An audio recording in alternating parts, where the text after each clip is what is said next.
Beijing, North Korea's underground nuclear test site has partially collapsed following a massive bomb blast last year, making it unusable, Chinese seismologists have concluded. The North's leader Kim Jong Un declared last week that his regime would halt nuclear and long-range missile tests and shut down its nuclear site at Punggye-ri under Mount Mantap in the country's northeast. The offer came days before his summit this Friday, March 27, with the South's President Jae-in, which is scheduled to be followed by a summit with U.S. President Donald Trump. North Korea conducted 5 of its 6 nuclear tests at the site, with the biggest blast last September triggering a 6.3 magnitude earthquake that was felt across the northern border with China. The North claimed it tested a hydrogen bomb. Landslides and earthquakes following the explosion led to speculation that the site was suffering from tired mountain syndrome. 2 studies involving Chinese experts have found that a 4.1 magnitude aftershock that took place 8.5 minutes after the first quake caused the collapse of rock inside the mountain. It is necessary to continue monitoring possible leaks of radioactive materials caused by the collapse incident, said the University of Science and Technology of China in a summary of one study posted on its website.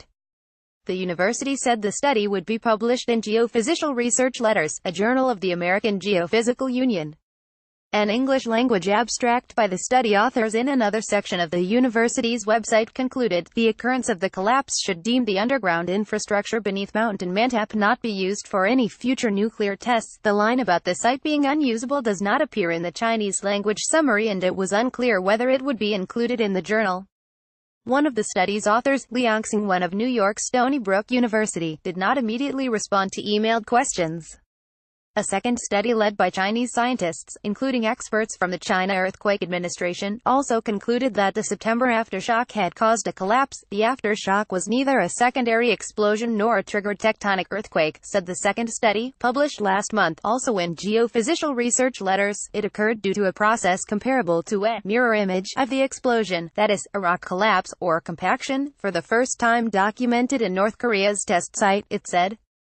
The second study, however, did not determine whether the site was unusable or leaking radiation. Seismic models, like in this paper, provide only partial understanding of the underground explosions, it said, adding that further studies are necessary to look at radioactive leaks or possible groundwater contamination. The 2 studies reached their conclusions by looking at data from seismic monitoring stations. China has deployed radiation monitoring stations along its border with North Korea. A state-run newspaper in the northeastern province of Jilin last year published a list of tips on how civilians can protect themselves in the event of a nuclear attack.